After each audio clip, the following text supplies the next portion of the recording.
لیجیے کافی پیجیے اور پریشان ہونا چھوڑ دیجیے، کیونکہ پریشانی سے کچھ حاصل نہیں ہوتا سوائے مزید پریشانی کے۔ اب میجر پرمود صاحب صرف اس فون کی بات کر رہے ہیں، جبکہ مجھے تو یہ بھی معلوم ہے کہ آپ بلگانے کے ماہر معدنیات ڈی سلوا سے ملے تھے، لیکن بعد میں اصل ڈی سلوا کی لاش اسی کوٹھی کے تہخانے سے دریافت ہو گئی اور یہ لاش 1 ماہ پرانی تھی۔ مجھے تو یہ بھی معلوم ہے کہ آپ جائسی سے یہاں آ کر اس کی حویلی میں ملے تھے، لیکن پھر جب آپ نے اسے راشد بن کر فون کیا تو اس وقت جعلی جائسی غائب ہو چکی تھی اور اس کی جگہ اصل جائسی یونان سے واپس آ گئی تھی، اور سارا چکر ایک انتہائی قیمتی دھات نائچم یا اس کی سائنسی نام لے لیجیے NC کا ہے۔ لیکن اس کے باوجود میں پریشان ہوں اور آپ بھی پریشان نہ ہوں۔ اطمینان سے کافی پیے سٹیکس لیں، اللہ صبر کرنے والوں کے ساتھ ہوتا ہے، اور جس کے ساتھ اللہ ہو اس کو مزید کسی سہارے کی ضرورت نہیں رہ جاتی۔ شرط صرف صبر کرنا ہے۔ ویسے دنیا میں یہی سب سے مشکل کام ہے، لیکن بہادر وہی کہلاتے ہیں جو مشکل کاموں کا بیڑا اٹھاتے ہیں۔ یہ آسان کام تو سب کر لیتے ہیں، میرا مطلب ہے اللہ تعالیٰ کی نعمتوں کا شکر تو آسان کام ہے، لیکن آزمائشوں میں صبر کرنا بڑے جگر اور بڑے حوصلے کا کام ہے۔ عمران نے مسکراتے ہوئے پوری تقریر کر ڈالی اور میجر پرمود نے بے اختیار ایک طویل سانس لیا۔ میں واقعی آپ کی بے پناہ ذہانت، آپ کی بے پناہ حاضری، باہبری اور آپ کے اعلیٰ اور وسیع ظرف کا آج دل سے قائل ہو گیا ہوں۔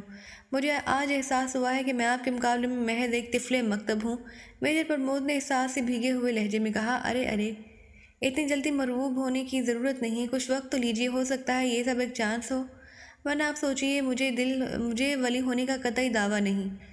علم نجوم میں محض ایک علم سمجھتا ہوں اور بس، صرف ظنی علم، ایک ایسا علم جس میں صحیح اندازے بھی لگائے جا سکتے ہیں اور یکسر غلط بھی۔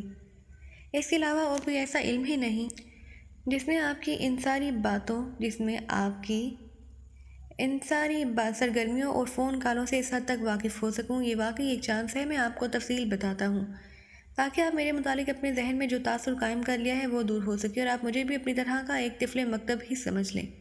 اور حقیقت یہی ہے کہ انسان ساری زندگی طفل مکتب ہی رہتا ہے، مطلب ہے سیکھتا رہتا ہے، مزید جانے کی کوشش کرتا رہتا ہے۔ اصل بات یہ ہے کہ ڈاکٹر سیلانی صاحب نے سیکریٹری وزارت خارجہ سر سلطان کو، جو میرے محسن اور بزرگ ہیں اور مجھ پر بے پناہ شفقت کرتے رہتے ہیں، فون کیا اور ان سے کہا کہ ان کے پاس ایک اہم ترین راز ہے، انتہائی اہم راز، اور ان کی جان کو بھی شدید خطرہ ہے، اس لیے فوراً کسی ایسے ذمہ دار آدمی کو بھیجیے جس میں قتل ہونے سے پہلے یہ راز بتا سکوں کہ پاکیزہ کے مفاد پر ضرب نہ پڑے۔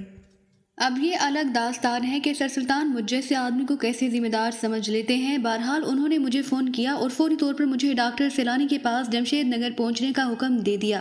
چنانچہ ڈاکٹر سیلانی نے کہا تھا کہ چونکہ وہ روزانہ 3 گھنٹے روز 10 بجے سے 1 بجے تک سوتے ہیں، اس لیے اس دوران انہیں ڈسٹرب نہ کیا جائے، ورنہ ان پر بلڈ پریشر کا شدید دورہ بھی پڑ سکتا ہے۔ اتفاق سے اس روز یہاں پاکیزہ میں انتہائی خوفناک طوفانی بارش ہو رہی تھی، لیکن حکم حاکم مرگ مفاجات مجھے جمشید نگر جانا تھا۔ چنانچہ میں اپنے ساتھی جوانہ کے ساتھ کار میں بیٹھ کر جمشید نگر روانہ ہو گیا۔ راستے میں سڑکیں دریاب بنی ہوئی تھی، ہماری گاڑی پھنس گئی، لیکن بارش مسلسل ہو رہی تھی۔ لیکن میں نے دیکھا کہ اس وقت 12 بجے تھے۔ میں نے سوچا کہ ابھی 1 گھنٹہ دیر ہے، اور اگر میں 1 بجے سے پہلے وہاں پہنچ گیا تو ڈاکٹر صاحب کو بلڈ پریشر کا دورہ پڑ جائے گا، اور میں بلڈ پریشر کو ہمیشہ بلڈ پریشان ہی کہتا ہوں، لہٰذا میں ان کے بلڈ پریشر کو کسی پریشانی سے دوچار نہ کرنا چاہتا تھا۔ بہرحال میں وہاں بارش میں پھنسا وقت گزارتا رہا۔ جب 1 بج گیا تو میں نے کار کا ہائیڈرولک سسٹم آن کیا۔ گاڑی کا انجن اور سیٹیں پانی سے بلند ہو گئی اور ہم اسے آہستہ آہستہ چلاتے ہوئے اس حویلی میں پہنچ گئے۔ وہاں ڈاکٹر سیلانی اور ان کی نوجوان اور طرح اہلیہ سے ملاقات ہوئی۔ انہوں نے مجھے بتایا کہ ایک سرحدی گاؤں کے سردار اعظم خان کی کتیا نے گہرے سرخ رنگ کا بچہ دیا ہے، انتہائی گہرے سرخ رنگ کا۔ اب یہ اتفاق ہے کہ کچھ روز پہلے میں نے ایک تحقیقی مضمون پڑھا تھا جس میں اس بات کا ذکر تھا کہ اگر کسی پہاڑی میں نائچم جیسی قیمتی دھات موجود ہو اور کوئی جانور اس دھات کو کافی حد تک چاٹ لے تو پھر اس جانور کی اولاد میں سے لازماً ایک بچے کا رنگ گہرا سرخ ہوتا ہے۔ چنانچہ ان کی بات سنتے ہی میں سمجھ گیا کہ اس کتیا نے نائچم چاٹ لی ہوگی۔ اگر میں نے یہ مضمون نہ پڑھا ہوتا تو لازمی بات ہے میں یہی سمجھتا کہ ڈاکٹر سیلانی کا بلڈ پریشان ہو گیا ہے۔ بہرحال میری بات کی انہوں نے تصدیق کی۔ پھر انہوں نے بتایا کہ سردار اعظم خان بلگارنی اور پاکیزہ کی مشترکہ سرحدی پہاڑی پر واقع ایک گاؤں سے وہ کتیا لے آیا تھا اور وہ اس وقت حاملہ تھی۔ اس کے بعد انہوں نے بتایا کہ وہ وہاں گئے تو انہوں نے وہاں وہ جگہ تلاش کر لی جہاں نائچم موجود تھی، لیکن بقول ان کے نائچم وہاں سے نکالی جا چکی تھی۔ یہ تھا وہ اہم ترین راز جو وہ بتانا چاہتے تھے۔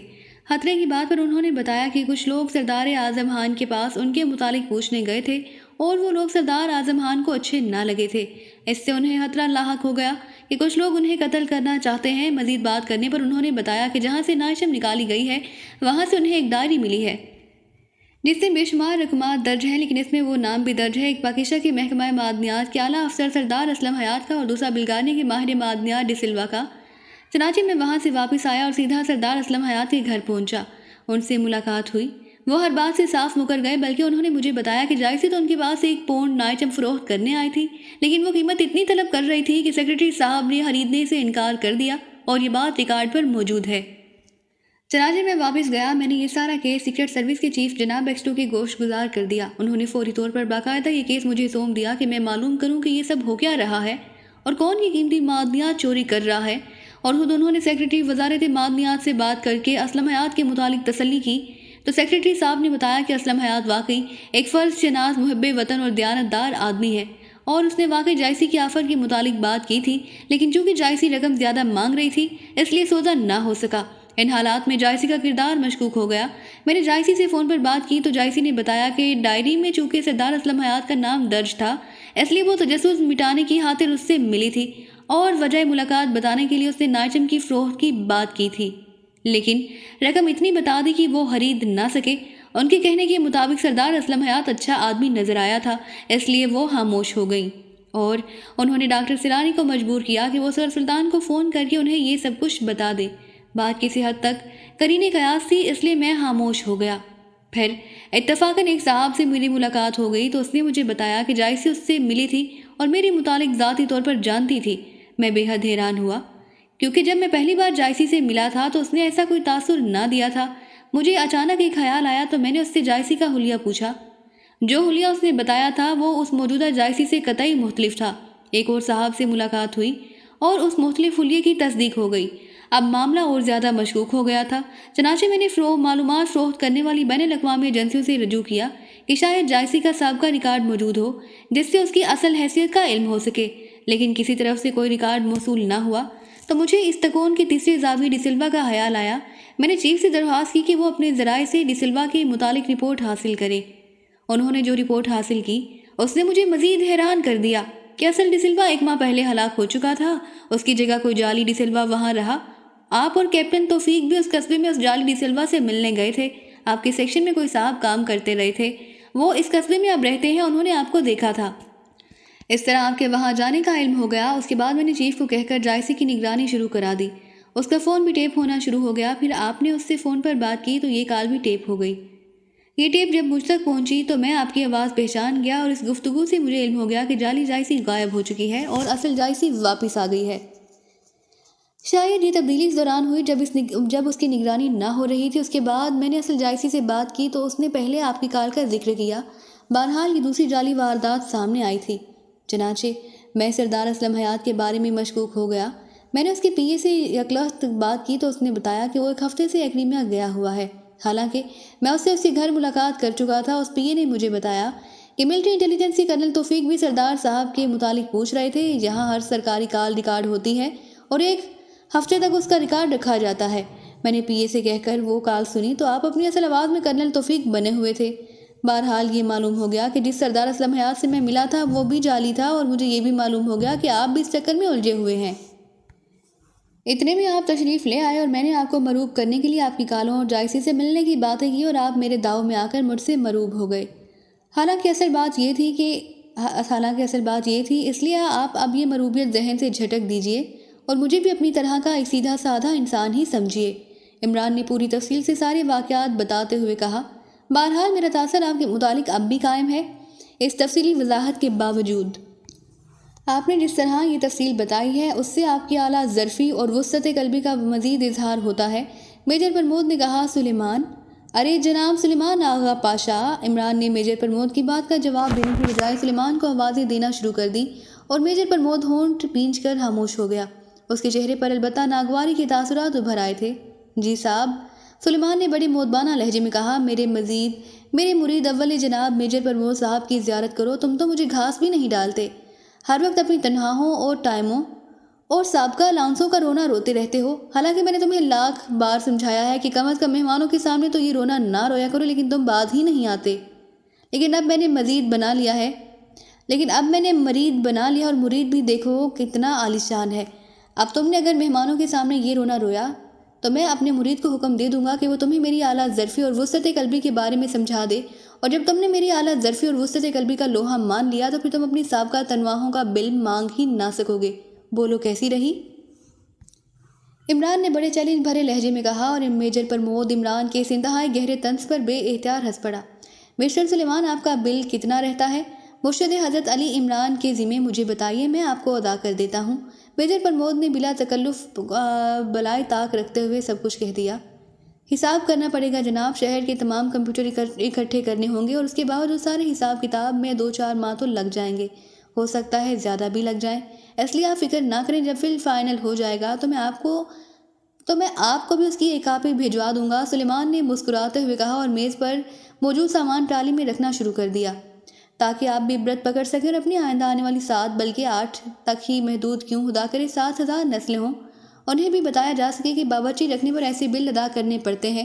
عمران نے مسکراتے ہوئے کہا، اور میجر پرمود اور توفیق دونوں بے اختیار ہنس پڑے۔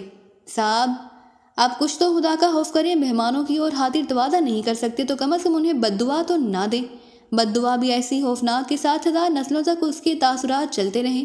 اور سلیمان نے برا سا منہ بناتے ہوئے کہا۔ میجر پرمود اور کیپٹن توفیق بڑی دلچسپی سے ان دونوں کے درمیان ہونے والی نوک جھونک سن رہے تھے۔ ان دونوں کے چہروں پر شدید دلچسپی کے تاثرات نمایاں تھے۔ بد دعا؟ یہ کیا کہہ رہے ہو؟ مجھ جیسا اعلیٰ ظرف اور وسعت قلبی کا مالک بھلا یہ بد دعا کیسے دے سکتا ہے؟ عمران نے حیران ہوتے ہوئے کہا، اور میجر پرمود کے چہرے پر بے اختیار ایک رنگ آ کر گزرا۔ وہ عمران کی طرف سے اعلیٰ ظرفی اور وسعت قلبی کے الفاظ کے باوجود اور معنی خیز استعمال کا مطلب سمجھ رہا تھا۔ یہ آپ کی وسعت قلبی کا ہی مظاہرہ ہے کہ آپ نے بد دعا کو 7,000 نسلوں تک وسعت دے دی ہے۔ سلیمان نے ترکی بہ ترکی جواب دیتے ہوئے کہا، اس کے ساتھ ہی وہ سامان بھی ایک سیٹ میں سیٹ کر چکا تھا۔ سسپینس یونیورسٹی کے وائس چانسلر صاحب، اب کچھ بتاؤ بھی صحیح کہ میں نے کون سی بد دعا دے دی ہے، یا اس طرح سسپینس ہی پھیلاتے چلے جاؤ گے؟ عمران نے ایسے لہجے میں کہا جیسے وہ سمجھ نہ پایا ہو۔ آپ نے یہی کہا ہے نا کہ میجر صاحب کی آئندہ 7,000 نسلوں کو بھی باورچی رکھنے کی توفیق نہ ہو؟ سلیمان نے منہ بناتے ہوئے کہا۔ توفیق کی بات تو میں نے نہیں کی، صرف عبرت کی بات کی تھی۔ عمران نے کہا، ایک ہی بات ہے، حالانکہ اس پوری دنیا میں باورچی صرف وہ رکھتے ہیں جو صاحب حیثیت ہوتے ہیں، جو مفلس اور کلاش ہوتے ہیں وہ بیچاری باورچی کہاں رکھ سکتے ہیں؟ اس طرح آپ نے دراصل میجر صاحب کو بد دعا دی ہے کہ ان کی آئندہ نسلیں اس قدر مفلس اور کلاش ہوں کہ باورچی ہی نہ رکھ سکیں۔ سلیمان نے بات کی وضاحت کرتے ہوئے کہا، اور میجر پرمود اور کیپٹن توفیق دونوں بے اختیار کھلکھلا کر ہنس پڑے۔ یا اللہ، اس قدر عالم فاضل باورچی میری ہی قسمت میں رہ گیا تھا۔ لیکن ایک بات ہے پیارے سلیمان کہ تم نے آج کم از کم یہ تو تسلیم کر ہی لیا کہ میں بھی صاحب حیثیت ہوں۔ عمران نے اس طرح خوش ہوتے ہوئے کہا جیسے اس نے سلیمان کی بات سے بڑا زوردار نکتہ نکالا ہو۔ ہر اصول میں مستثنیات بھی ہوتی ہیں، اس لیے آپ بھی اس زمرے میں شامل ہیں۔ سلیمان نے منہ بناتے ہوئے جواب دیا اور پھر ٹرالی دھکیلتا ہوا واپس چلا گیا۔ عمران نے اس طرح منہ بنا لیا جیسے وہ سلیمان کے مقابلے میں اپنی بے بسی کا اظہار کر رہا ہو۔ بہت خوب عمران صاحب، جواب نہیں آپ کا باورچی سلیمان بھی حاضر جوابی میں مہارت رکھتا ہے۔ میجر پرمود نے ہنستے ہوئے کہا، مہارت تو وہی رکھتا ہے جناب، میں تو بس حاضر تک ہی محدود رہتا ہوں۔ جواب دینے کی کبھی اس نے نوبت ہی نہیں آنے دی۔ عمران نے مسکراتے ہوئے کہا، اور میجر پرمود ایک بار پھر ہنس پڑا۔ اب فضا میں وہ پہلے جیسا تکلف نہ رہا تھا۔ میجر صاحب، جائسی اور آپ کی ملاقات کیسی رہی تھی؟ اچانک عمران نے کہا تو میجر پرمود مسکرا دیا، اور پھر اس نے پہلے ڈی سلوا اور پھر جائسی سے ملاقات کی، اور پھر آخر میں اپنی رپورٹ کا حشر اور پھر کرنل ڈی سلوا کی ساری باتیں تفصیل سے بتا دیں۔ کرنل صاحب ہمارے چیف کی طرح بڑے آدمی ہیں، ان کی مہربانی ہے کہ وہ مجھے ایسا سمجھتے ہیں۔ اصل بات یہ ہے کہ اس سارے گورکھ دھندے کو بھی میں ابھی تک نہیں سمجھ سکا۔ عمران نے جواب دیا، عمران صاحب اگر اس کا مقصد سمجھ میں آ جائے تو شاید کوئی بات بن جائے۔ کیپٹن توفیق نے پہلی بار بات کرتے ہوئے کہا، مقصد تو واضح ہے، انتہائی قیمتی معدنیات کی چوری۔ اصل بات ان کا طریقہ کار ہے۔ آپ دیکھیں، ادھر ڈی سلوا نے اپنی حکومت کو مہبری کی، ادھر اس نقلی ڈاکٹر سیلانی نے اپنی حکومت کی مہبری کر دی، اور وہ نقلی جائسی بھی اس کی مہبری میں شامل تھی۔ اور پھر خصوصی طور پر ایک ڈائری میرے حوالے کی گئی جس میں سردار اسلم حیات اور ڈی سلوا کا نام سامنے لے آیا گیا۔